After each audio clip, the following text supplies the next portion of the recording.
بسم اللہ الرحمن الرحیم۔ آج کا جو ہمارا ٹاپک ہے وہ ہے قرآن پاک کے فضائل۔ یہ ایک بہت ہی واسٹ ٹاپک ہے، لیکن ہم کوشش کریں گے کہ 5-6 منٹ میں جو بڑی بڑی باتیں ہیں وہ آپ کے سامنے رکھ سکوں۔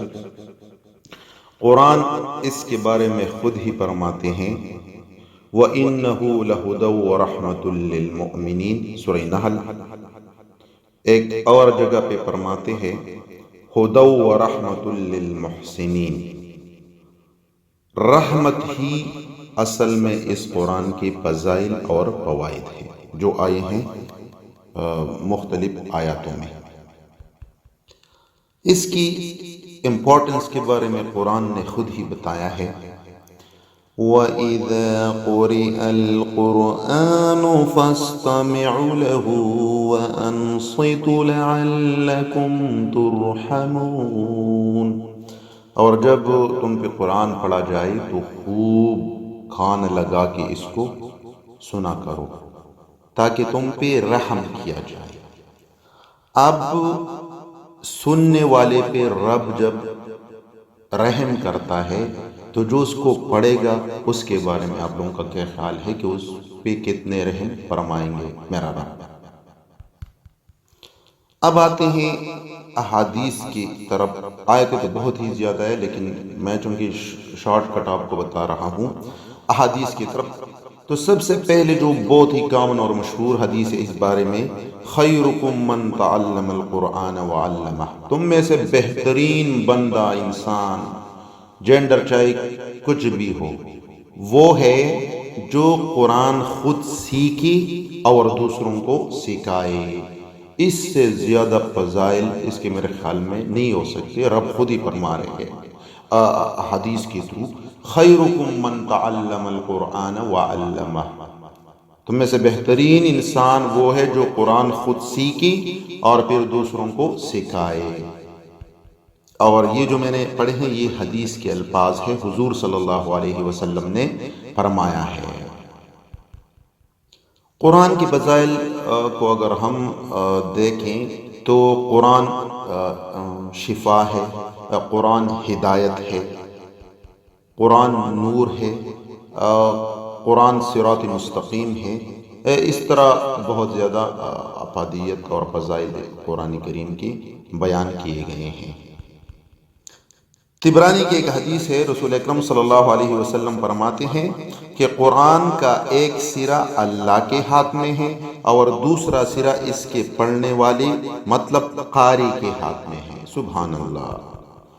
صحیح مسلم کی ایک حدیث ہے، حضور صلی اللہ علیہ وسلم فرماتے ہیں سورہ کاف کی پہلی 10 آیتیں یاد کرو کیونکہ یہ دجال کے فتنے سے آپ کو محفوظ رکھیں گے۔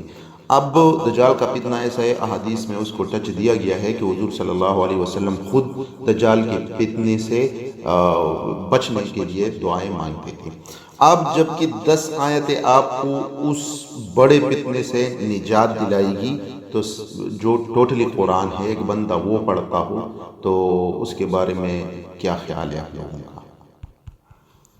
اور صحیح مسلم کی یہ بھی حدیث ہے، حضور صلی اللہ علیہ وسلم نے فرمایا آدم علیہ السلام سے لے کر قیامت تک کے لیے کوئی فتنہ اتنا بڑا نہ ہوا جتنا بڑا فتنہ دجال کا ہے۔ یہی 10 آیتیں دنیا کے بڑے فتنے سے نجات دلا سکتی ہیں، جس کے ہم نے پڑھا۔ تو یہ جو چھوٹے موٹے فتنے ہیں اس عظیم کتاب کے سامنے میرے خیال میں کچھ بھی نہیں ہے، میرے خیال میں نہیں بلکہ یہ حقیقت ہے کہ کچھ بھی نہیں ہے۔ سنن ابو داود کی ایک حدیث ہے، حضرت عقبہ فرماتے ہیں کہ ہم حضور کے ساتھ سفر میں تھے، اچانک بادل آ گئی، اندھیرا چھا گیا، تیز آندھیاں چلنے لگی اور بالکل طوفان جیسا ماحول ہو گیا۔ تو آپ صلی اللہ علیہ وسلم نے اللہ کی پناہ مانگنا شروع کر دی اور معوذتین پڑھنا شروع کر دیا اور فرمایا اس کے ذریعے پناہ مانگا کرو، یہ بھی قرآن ہے، قرآن کے ذریعے ان آفات کا مقابلہ کرو۔ اس طرح مسلم کی ایک اور حدیث ہے، حضور صلی اللہ علیہ وسلم نے فرمایا اللہ اس کتاب کے ذریعے بعض لوگوں کو یعنی اقوام کو عروج عطا فرماتا ہے اور اس کے ذریعے بعض لوگوں کو اور اقوام کو زوال دیتا ہے اور ذلیل کرتا ہے، اسی قرآن کے ذریعے۔ صحیح بخاری کی حدیث ہے، حضور صلی اللہ علیہ وسلم نے فرمایا جو رات کو آیت الکرسی پڑھ کر سوئے صبح تک ایک فرشتہ اس کی حفاظت کرتا ہے۔ سبحان اللہ، یہ بھی ہم پڑھ چکے ہیں۔ اس طرح جو شخص رات کو سورہ بقرہ کی آخری 2 آیتیں پڑھ کر سو جائیں، اس کے لیے یہی 2 آیتیں کافی ہیں حفاظت کے اعتبار سے، اور اگر مر بھی جائے تو یہ 2 آیتیں اس کے لیے آخرت کے اعتبار سے کافی ہو جائیں گے، یعنی مغفرت اس کی ہو جائے گی۔ صحیح مسلم کی ایک حدیث ہے، حضور صلی اللہ علیہ وسلم نے فرمایا سورہ بقرہ پڑھا کرو، اس کا پڑھنا باعث برکت اور اس کا چھوڑنا باعث حسرت ہے۔ یہ بھی قرآن کی فضیلت ہے۔ اس طرح سنن ابو داؤد، حضور صلی اللہ علیہ وسلم فرماتے ہیں جو شخص 3 مرتبہ سورہ اخلاص، سورہ فلق اور سورہ ناس تلاوت کرے، اللہ اس کو ہر قسم کے مصائب اور غم سے محفوظ رکھے گا۔ یہ بھی قرآن ہے اور اس کے فضائل ہے۔ اس طرح مسند احمد میں ایک حدیث ہے، حضور صلی اللہ علیہ وسلم نے فرمایا جو شخص تلاوت کرتا ہے اور اللہ سے دعا کرتا ہے کہ اس قرآن کو میرے آنکھوں کا نور بنا دے اور دل کا سرور بنا دے، تو اللہ ایسا ہی اس کے ساتھ کرتا ہے، یعنی قرآن کو اس شخص کے آنکھوں کا نور اور دل کا سرور بنا دیتا ہے اور اسے ہر قسم کے رنج و غم سے محفوظ کرتا ہے۔ یہ بھی قرآن کی فضائل ہے۔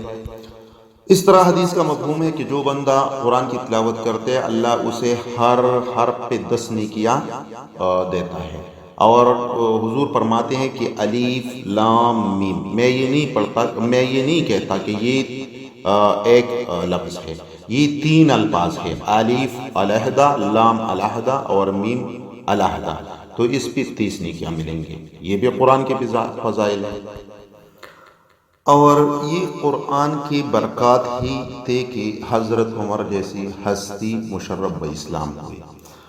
حضور صلی اللہ علیہ وسلم تلاوت فرما رہے تھے تو عمر اسے چھپ چھپ کے سن رہے تھے۔ حضور صلی اللہ علیہ وسلم یہی سورہ تلاوت فرما رہے تھے، الحاقۃ ما الحاقۃ وما ادراک ما الحاقۃ، تو اس طرح ایک سیکونس چلا جا رہا تھا۔ عمر جب اس نے یہ سیکونس دیکھا تو کہنے لگی ما اشعار، مطلب اس کا یہ ہے معنی کہ میں نے آج تک ایسا شاعر نہیں دیکھا۔ اس وقت حضور صلی اللہ علیہ وسلم نے یہی آیات پڑھی، انہ لقول رسول کریم وما هو بقول شاعر، یہ رسول کا کلام ہے، یہ شاعر نہیں ہے۔ تو حضرت عمر کو دچکا لگا اور کہنے لگا ما اسحارہ، کتنا بڑا جادوگر ہے یہ، یعنی دور سے میرے دل کی بات کا بھی اس کو پتہ چلا۔ تو اس وقت حضور صلی اللہ علیہ وسلم نے یہ تلاوت کی، وَلَا بِقَوْلِ كَاهِنٍ، یہ اس کا مطلب ہے، معنی ہے یہ جادوگر بھی نہیں ہے۔ تو یہ سن کے حضرت عمر رضی اللہ تعالیٰ عنہ کو پہلے ناگن یہاں ہوئی تھی، اور پھر وہ دوسرا واقعہ وہ جو اس کی بہن تلاوت کر رہی تھی۔ اس طرح کہنے کا مطلب یہ ہے کہ قرآن کا ہماری ڈیلی لائف پہ بہت زیادہ امپیکٹ ہے، اور اس وجہ سے حضرت عمر رضی اللہ تعالیٰ عنہ بھی مشرف با اسلام ہوئے۔